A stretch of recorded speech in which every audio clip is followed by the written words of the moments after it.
It is the 5th anniversary of the surgical strike India carried out in Pakistan and destroyed the terror launchpads across the LOC used to carry out terror attacks at the Uri base that claimed the lives of 17 Indian soldiers. The army major who led the strikes provides explosive details. Here is an insight into India's befitting response to Pakistan.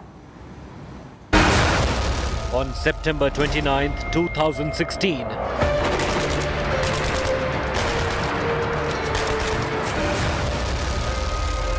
India stunned Pakistan and the world.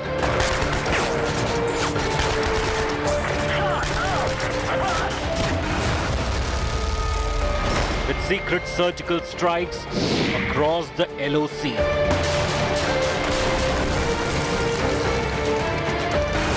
A most daring cross-border operation.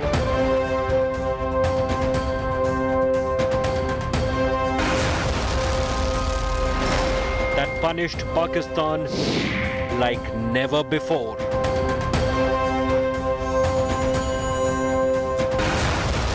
An operation that quaked the region and announced a ferocious new India. And now, 1 year later,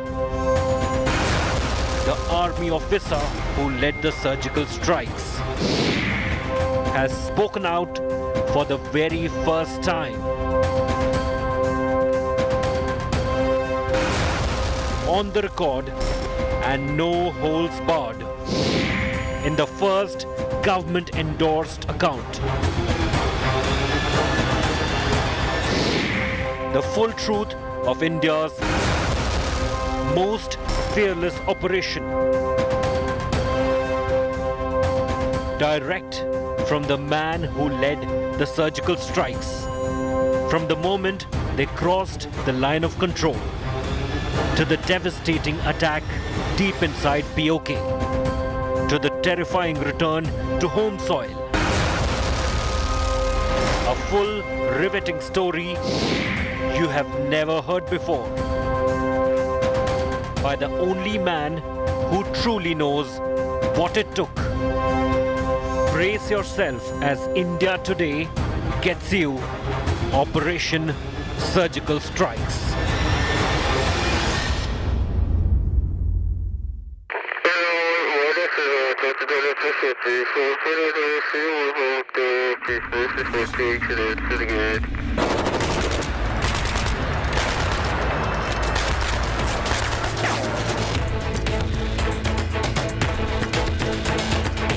It's a day India will never forget. A day when the country announced to the world that it had crossed the line of control and destroyed Pakistani terror camps.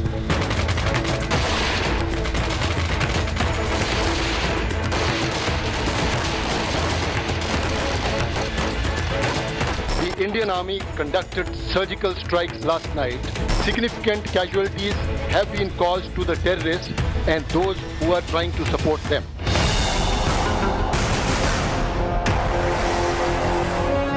The stunning operation a year ago, which India declared to the world, signaling not just that it wouldn't hesitate to hunt its enemies deep inside Pakistan-occupied Kashmir, but that it would be fearless in sharing its victories with the world. But in the 12 months since the operation, the surgical strikes have remained shrouded in secrecy. Guarded by protocols and totally off limits for the public until now. Revealing India's most secret operation in hostile territory in his first ever interview, the army major who led the surgical strikes has spoken out in a new book, co-authored by defense journalists Shiv Arur and Rahul Singh, and officially endorsed by the Army Chief General Bipin Rawat. And India Today has gained exclusive access to this shattering chapter that tells the surgical strike story for the first time in the words of this man. Army Major Mike Tango, the secret radio name he used during the deadly mission. While India Today, the authors and many in the public are aware of the officer's real name, we have decided to use his secret radio name to protect his identity as he remains under threat.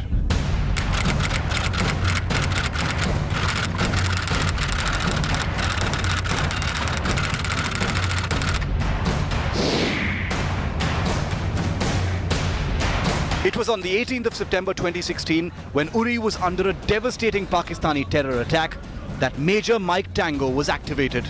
Deployed at the time in Siachen on a temporary assignment, he was immediately summoned to the Uri sector, arriving there 48 hours later with his men. What you're about to hear are the first public words by Major Mike Tango since the surgical strikes. Since he was so close to Pakistan Army posts, we had little or no movement. They may have suspected Special Forces presence on the LOC, but being spotted was not an option. Major Tango and his men had not been informed of their precise targets yet, but they were certain they were about to embark on a revenge mission across the line of control, and that the highest officer in the government would shortly sign off on the operation. As he waited for his orders, Major Tango switched on his camp television only on two occasions. First, on September the 24th, to watch Prime Minister Modi's speech in Kerala, and the second, 2 days later, to catch External Affairs Minister Sushma Swaraj's speech at the UN General Assembly in New York. The same night, the Major received his final standby orders and the top secret list of targets in Pakistan-occupied Kashmir. And now, the most explosive detail never before known. Through mass communications, we contacted 4 assets across the LOC, 2 local villagers in Pakistan-occupied Kashmir and 2 Jaish-e-Mohammed operatives who had been turned by Indian agencies a few years ago. A shattering revelation that adds thundering new color to India's operation. The Major has also revealed for the first time the weapons he and his team carried for their daring assault mission. These included M4A1 assault carbines, Tavor TAR-21 assault rifles, Galil sniper rifles, Instalatsa C-90 disposable grenade launchers, and night vision goggles. As team leader, my concern was to get all my men out safely. I had chosen the best men for the job, but the one thing bothering me was the de-induction, the return. That's where I knew I could lose guys. With final checks done, on the night of September the 27th, 2016, Major Mike Tango and his men departed their camp and crossed the line of control into hostile territory. They trekked 3 kilometers inside Pakistan-occupied Kashmir.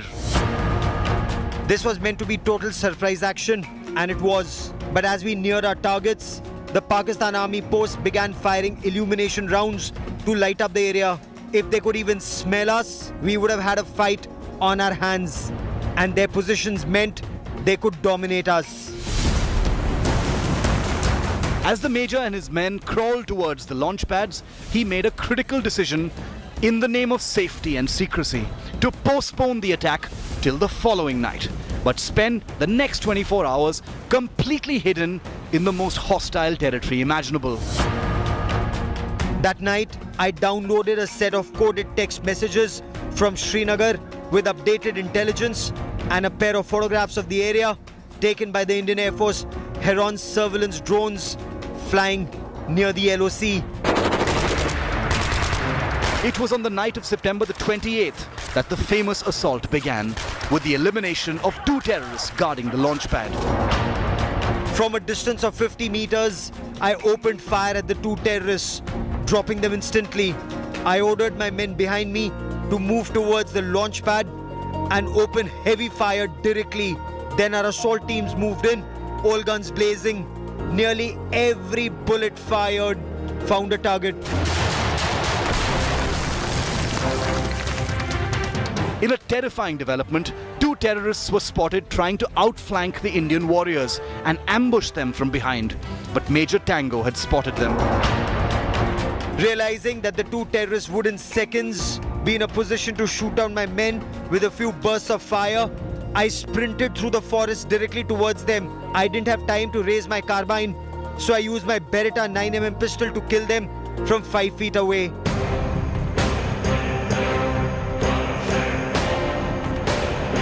A total of 20 terrorists were killed at the two launch pads attacked by Major Tango's team that night, with the other two teams eliminating a further 20 more between them. The official death toll standing at about 40 terrorists and 2 Pakistan Army soldiers.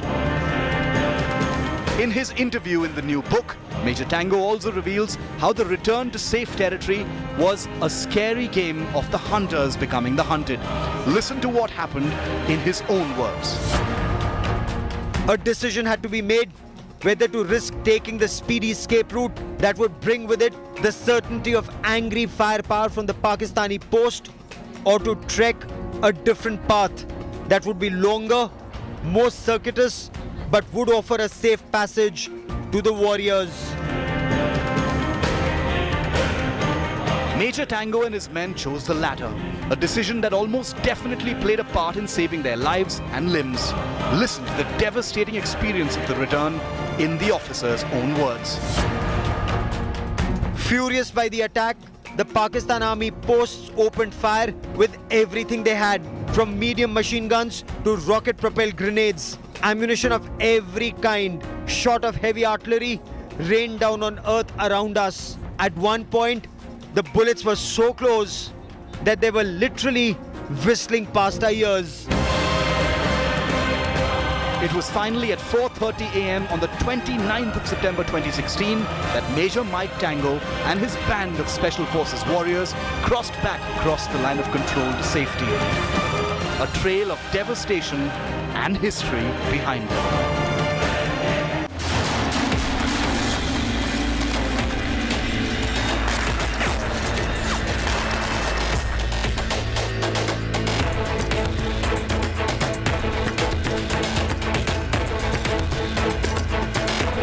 Has Pakistan been stunned into silence this week? With the Indian Army major who led last year's surgical strikes breaking his silence in a new book, has Pakistan's year-long denial of the operation just found its biggest challenge?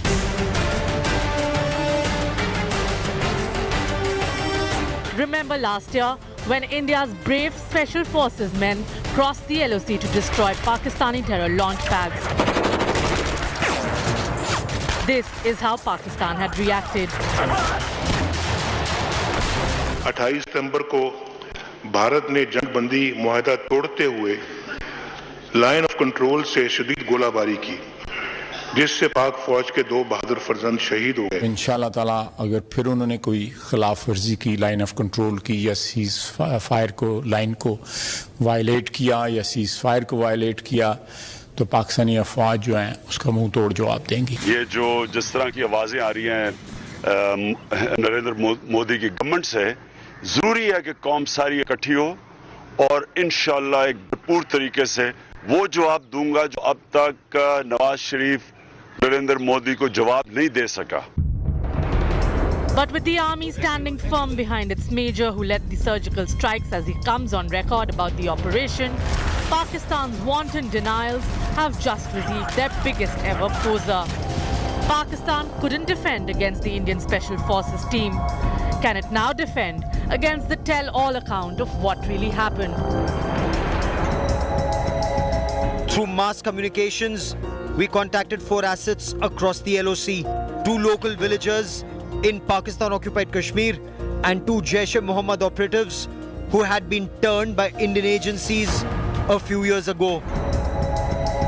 Questions now explode for Pakistan in the face of the only first-hand government and army-endorsed account of the 2016 surgical strikes. Can Pakistan continue to deny surgical strikes? Will Pakistan accept challenge posed by first-hand account? Have surgical strike specifics shamed Pakistan afresh? Will Pakistani army respond directly to new revelations? Will new revelations impinge on Indo-Pak relations? Pakistan has had a sickening track record on owning up to terror. and an even worse one when it comes to admitting to successful operations by Indian forces. But with the Indian government standing fully behind the major who led the surgical strikes as he breaks his silence a year later, does Pakistan have anywhere to hide now? Bureau Report, India Today.